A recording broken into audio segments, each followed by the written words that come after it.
Welcome to Global Morning. The death toll from this lecture was carefully crafted to 22.2% inflation rates as of April this year. What does that say about where we are as a country? I think Nigeria has resorted to being resilient. Before you call a police station, before they even leave, they'll take permission from I don't think there's really anything on ground to improve. the struggle, the ASU strike. The Minister of Education volunteered and said, give me 2 weeks. It was a lie. The president never gave me any deadline.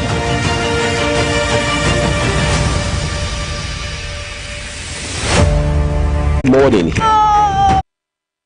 Thank you for staying with us here on Global Morning with Uyi Agumofegbe. As always, we are in Abuja, Nigeria's capital.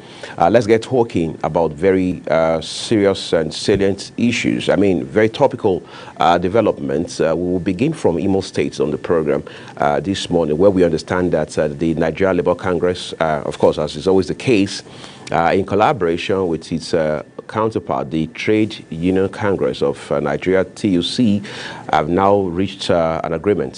So yesterday it was resolved and even announced that effective from midnight, which was, just this last midnight, there's a suspension of flights in and out of Imo State. And then, of course, they added that electricity supply and energy services should be cut. In other words, people who work in these sectors should down tools beginning from midnight. They say this is in reaction to the brutalization of the national president of the Nigeria Labour Congress, NLC, Joe Ajaero, allegedly by Imo State government. Of course, the organized labor has consistently and unapologetically accused the Imo State governor of being the one behind the unfortunate incidents that happened to the NLC president just a couple of days ago. We understand that he was beaten to a pulp and is still being treated in critical condition. And as such, Labour says it's taking this step, it's making this move to address, as part of efforts to address these injustice that they say has been done to their national president. While that is still on, Labour is now saying that, look, there will be a nationwide strike starting from Tuesday, which is just 6 days away. They say this is, again, following the refusal, sometimes they say, of the federal government under the leadership of President Bola Tinubu to stick with the arrangements that they reached, the understanding that both parties have agreed to. And more importantly, they say government has not shown impressive or sufficient commitment to fixing, or if you like, attending to the plight of Nigerians, which has become a consequence of the removal of petrol subsidies. No doubt about it, these are trying times for not just government, but for Nigerians as a country. So we watch to see how this pans out. We understand President Bola Tinubu is spending the bulk of this week somewhere in the Gulf to attend 2 summits. One is the Saudi summit, the other is the Arab Africa summit. While he's at it, what exactly are his priorities back at home? We want to look at these issues for you on the program this morning, but we're taking a break now. When we return, we'll look at the papers for you, and then we'll have 2 reports up ahead that we'll also like to talk about this morning on the program.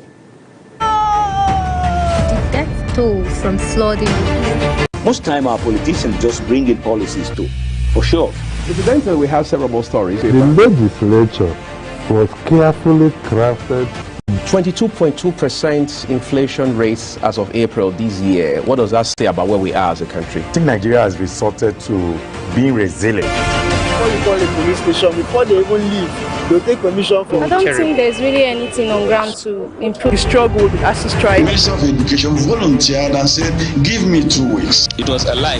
The president never gave me any deadline.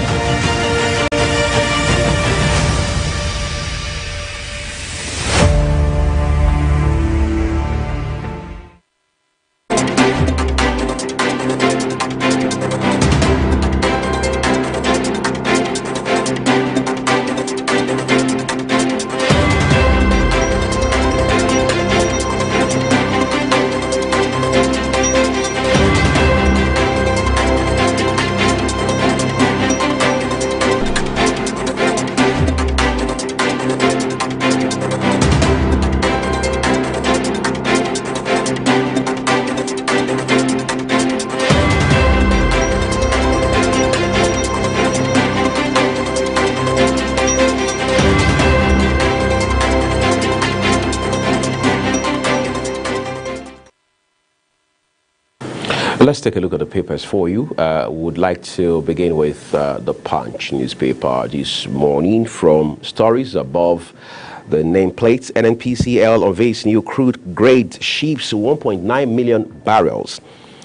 Over $700 million remains trapped in night, with a picture of Prime Minister of Canada, Justin Trudeau. Nigerians lament as Canada sea operations. Of course, that's on account of the fire outbreak that was experienced there less than 48 hours ago. That was on Wednesday, I should say on Monday afternoon. We understand that fire was as a result of diesel explosion. All right. So as a consequence, now the Canadian authorities in Nigeria have suspended visa operations or operations overall in Abuja. Okay, but let's turn to the big story on the front page of the Punch newspaper. Off-season elections, crisis rocks peace meeting. NLC strike threatens Imo poll. Traditional rulers flee as parties bicker. Labour plans airports, power shutdown. IG deploys new CPs, 3 killed in Kogi as INEC rejects call to remove Imo wreck. Of course, that gets louder every other day. Battle for Bayelsa, Jonathan Diri Silva canvass votes. 5 jailed for sharing Oshun ex-speaker's nude video. We understand that some persons had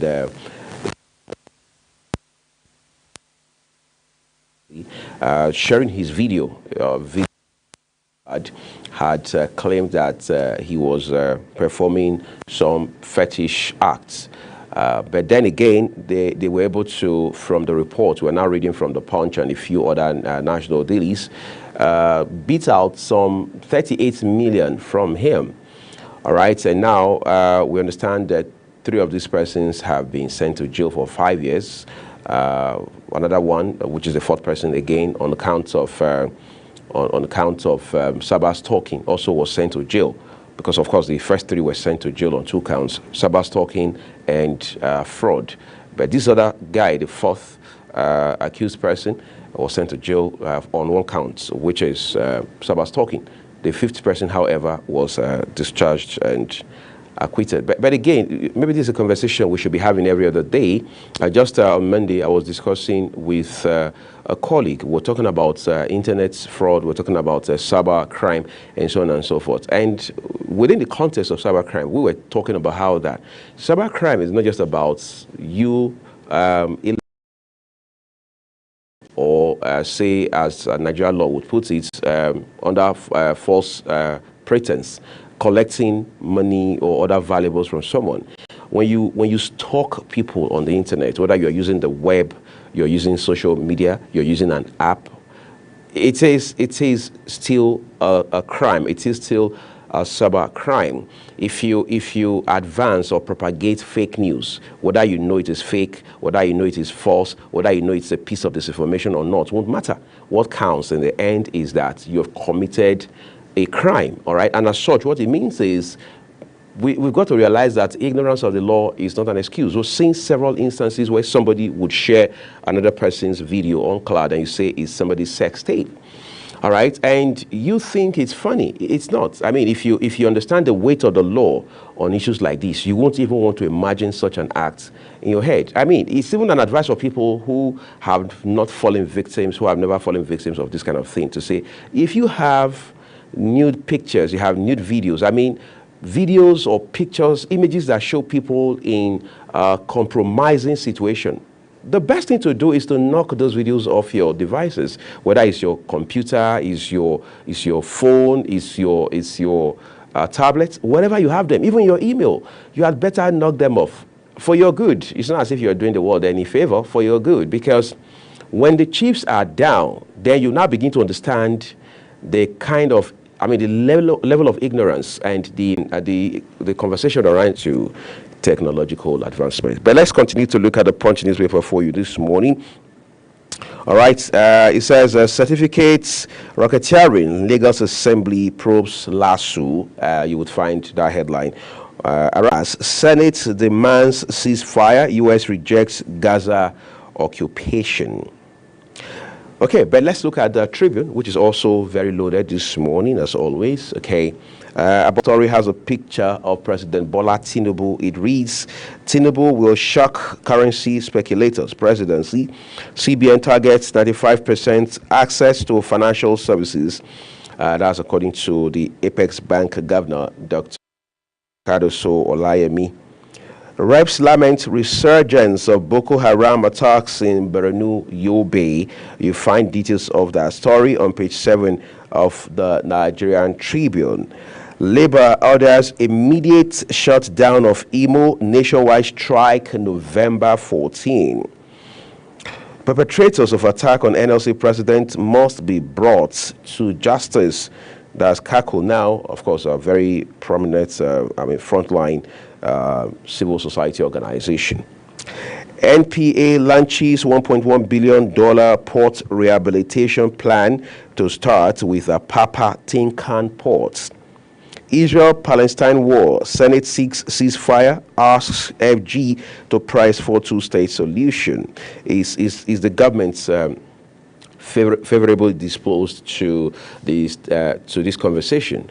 All right, especially for a country where our foreign policy, for the most part, has these very critical components of non-aggression. Yes, when you say you're calling for ceasefire, it's also within the confines of non-aggression in international politics and diplomacy. However, as it stands right now, where is Nigeria? Where does Nigeria stand? What's the language about the Israel-Hamas war? We wait to find out because as it stands right now, there is no official and Hamas.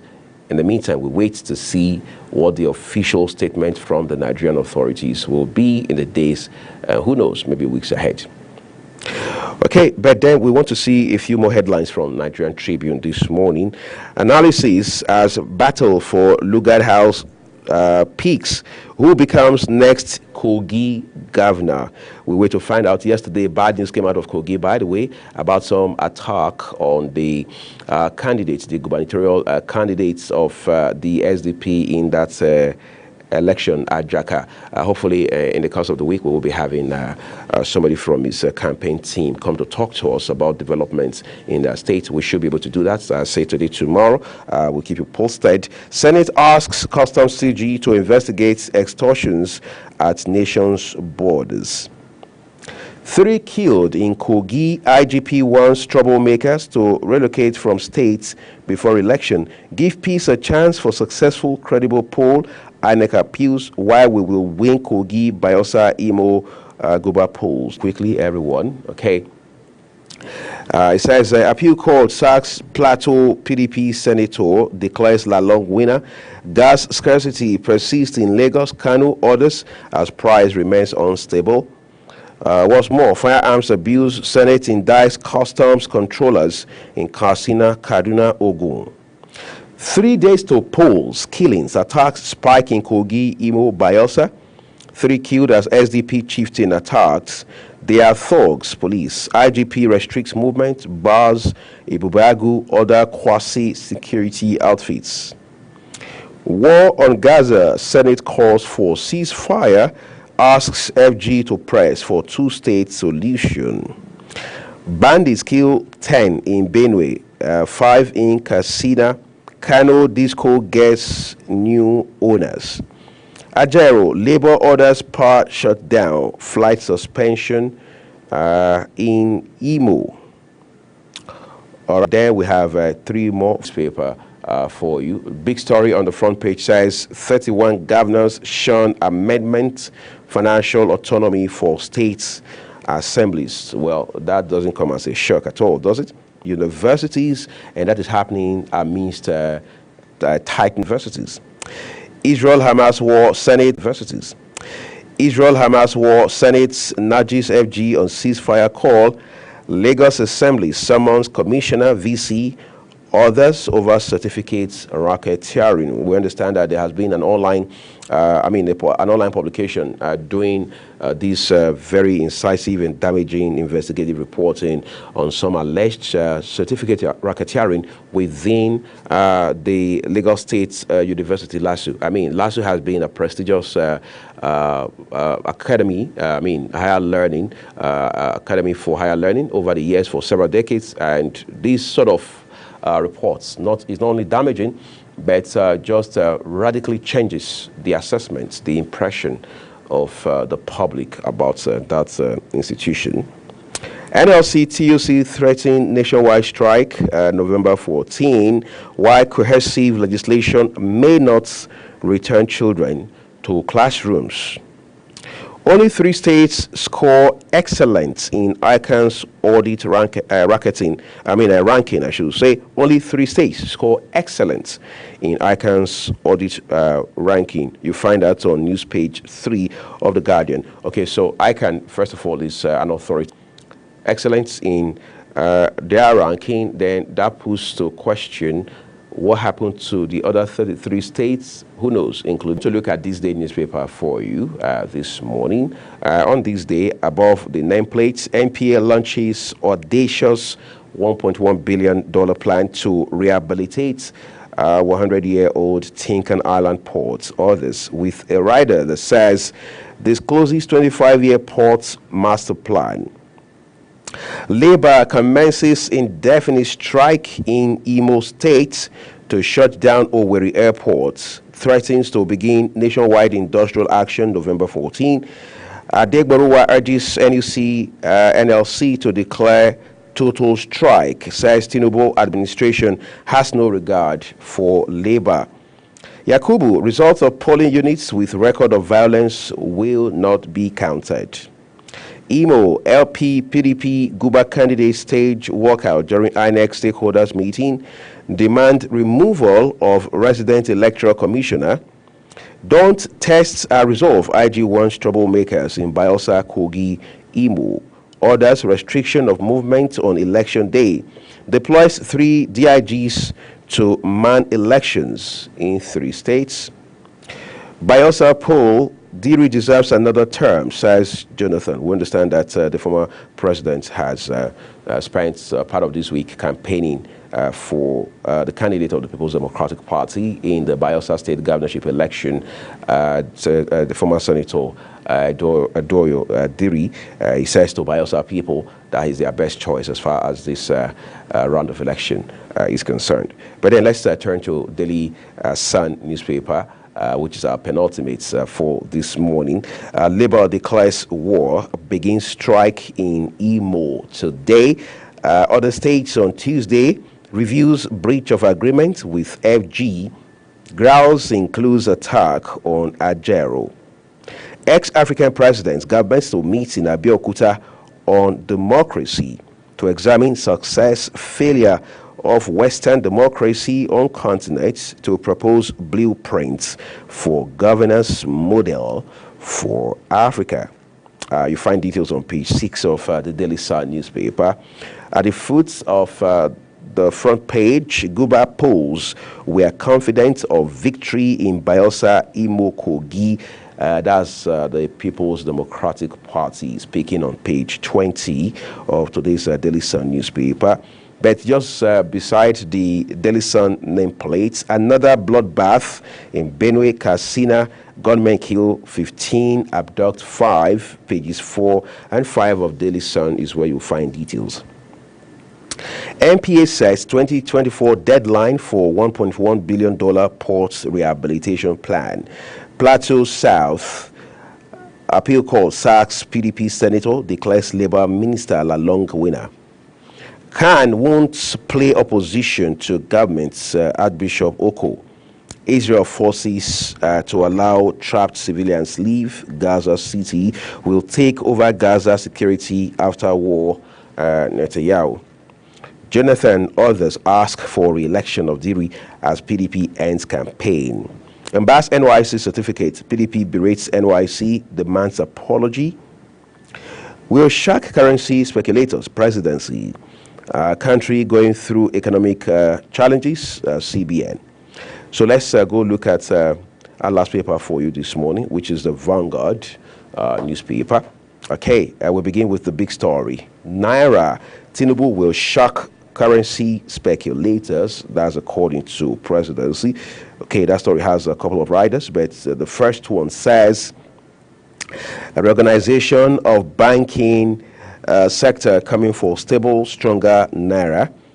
Okay, on the right end of the Vanguard front page, Benue gang war escalates, 10 killed in motorbikes, tricycles. On page 6, what's more, can PFN JNI urge caution as ICC ranks Nigeria among worst prosecutors of Christians in 2023? All right, what's more, we'll take a look at a few more headlines this morning. NNPC Atio JV introduces Nembe crude. Nigeria's situation deplorable but not hopeless, says Khan, Anglican primates, others. Okay, and then of course here on sports, AJ, why I still live with my mom at 34. Maybe you should have added why I still live with my mom at 34 with all the money I have. All right, but then again, AJ just reminds you of Burna Boy in this regard, doesn't he? Okay. Incidentally, that's all we're bringing to you on the papers this morning. But just sometime in October, one of the vice presidents of the Manufacturers Association of Nigeria told journalists that the Ajaokuta Steel Mill, which is the biggest in this country, is a national asset and as such cannot be left in the hands of foreigners. What does that mean?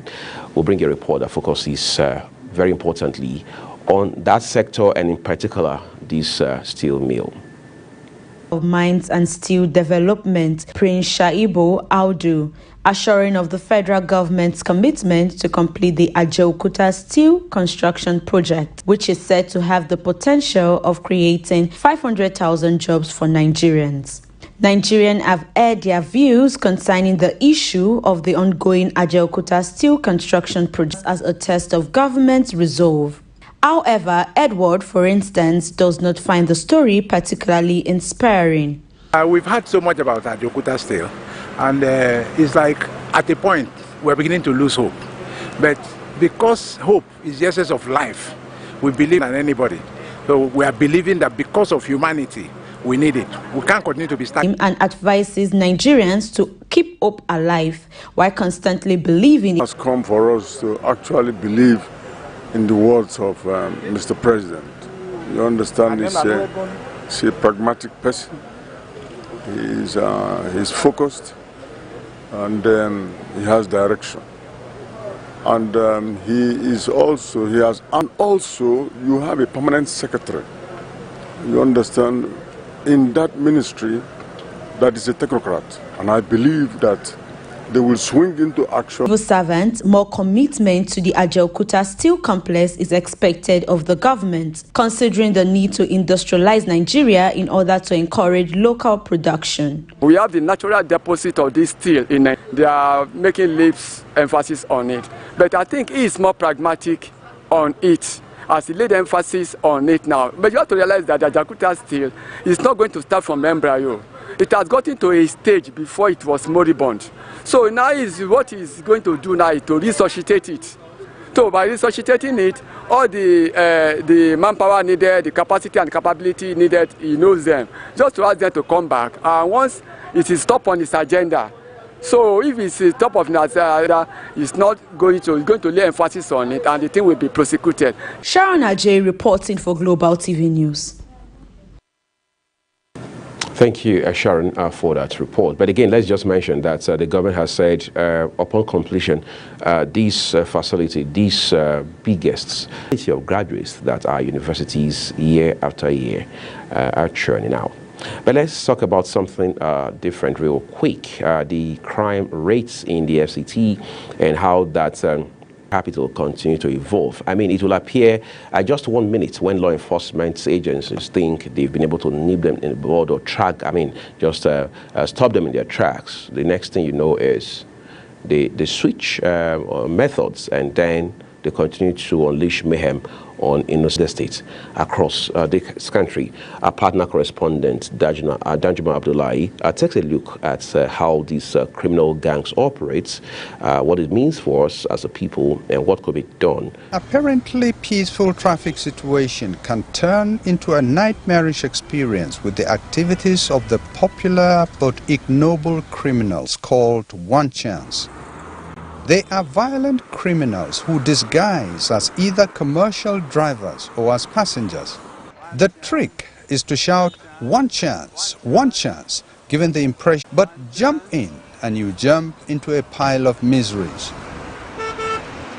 Kabiru Adamu is a security consultant and confirms that this pattern of crime has taken an alarming dimension. It is a common occurrence in most city centers. In Abuja, as an example, it's very difficult for you to go to any space where there are a couple of persons ranging from 3 up until 10 that you want one chance, as long as the persons are using commercial vehicles. So I entered the cab, hailing Papi. Chidinma is a young mother.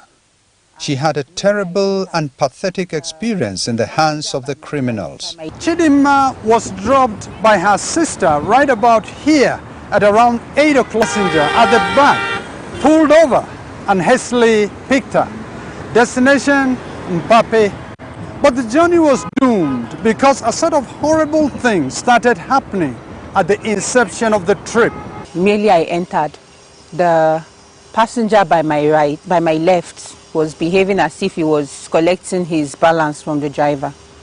So I felt comfortable. I guess they did that so that I wouldn't have to notice what was going to go on.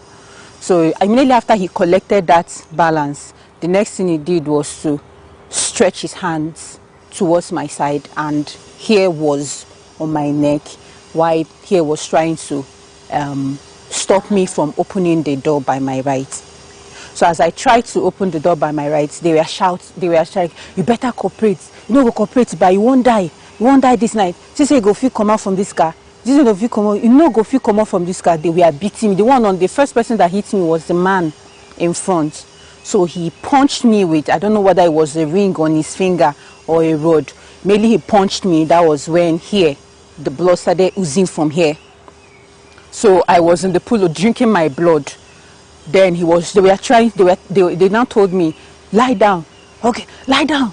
No, go lie down, ba. So I was struggling. They've collected my stuffs. They've collected my bags at that time. I didn't have my bag with me. So they were telling me, no, go lie down, ba.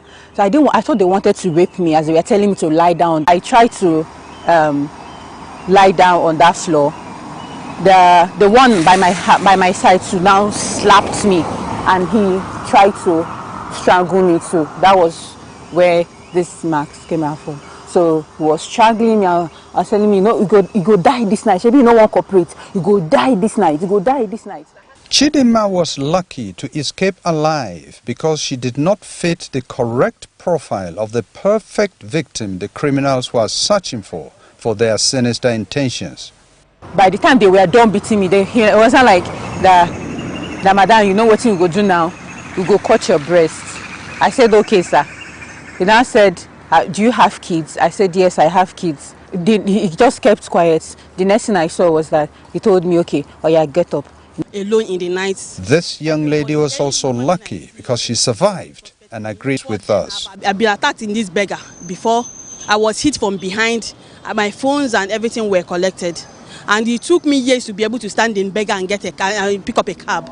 In a daring display of impunity, most of the criminals move around with POS machines for ease of stealing money out of the bank accounts of their victims. Security experts explain that this is very possible, especially with the emergence of new financial outfits who ignore the vigorous security check on customers before opening customer accounts. A lot of the instances that we've monitored, they actually use the financial systems. Now, the reason for this is commonplace. Number one, we do not have a national database for individuals and infrastructure to reduce the possibility of this from happening. And then secondly, where it happens, to trace the perpetrators, arrest them, and then prevent further crime. Abuja is Nigeria's seat of government. It is also a bubbling cosmopolitan city that attracts people from every part of Nigeria and even abroad who come mostly in search of economic opportunities. But like many emerging cities facing the challenges of growth, crime has become a major issue. The June 2023 edition of Nigeria Security Report for Beacon Intel, a security consulting firm, shows an increase in crime in not just Abuja but other major Nigerian cities. The FCT Police Command says it is doing its best to fight crime in the territory in order to protect the security and welfare of citizens. We have created a tactical squad called Anti-One Chance, which they have been charged with the responsibility of these one chance activities to wipe away, in conjunction with the DPOs as well. The DPOs are doing on the divisional level, and this squad that I mentioned, Anti-One Chance, has been deployed also to each division. The FCT Police Public Relations Officer says the police needs the cooperation of the victims and other citizens in order to tackle this despicable crime called One Chance. Sometimes these modus, they change their modus, though we've identified the modus they are using. But when they know we identify them, they also change their modus. So when if you find yourself as a victim, it's only wise and advisable that you report these incidences to the security agencies. I actually did not believe that they could do anything about it. That was why I didn't report to them. There were law enforcement agents that do not see this crime as a major crime. We've been monitored this development on behalf of our clients. We will report the cases by providing the telephone numbers that were used in the crime, the account numbers that were used in the crime. The response you get from the law enforcement is that they have bigger challenges, and this is the effort they will use in stopping this is not what the benefit. Victims survive and injuries are treated, but the emotional scar takes a very long time to heal. It took me months, or if not years, to actually recover. And psychologically, everything around me now, even if I enter a cab now, I will start to be conscious of where I am because of, everybody around me is a suspect. The one that was repeatedly beating me, I didn't see the one on the front, his face, but the one at the back, I kind of saw his face. So when I see someone that looks like that person, I'll be like, are you sure it's not this man that beat me that night? Kabiru Adamu says commuters should avoid flagging vehicles along the road. Instead, acts should be used. Anjum Abdullahi. Thank you, Danjuma, for that reporting there. But again, it's just a reminder that we can't be careful enough and to nudge security agencies further to continue to raise the game and broaden the scope of how they approach the fight against these very deadly set of criminals. I'm Wiyag Mofwegbe. The conversations continue here on all of our programs. Good morning. Most time our politicians just bring in policies too.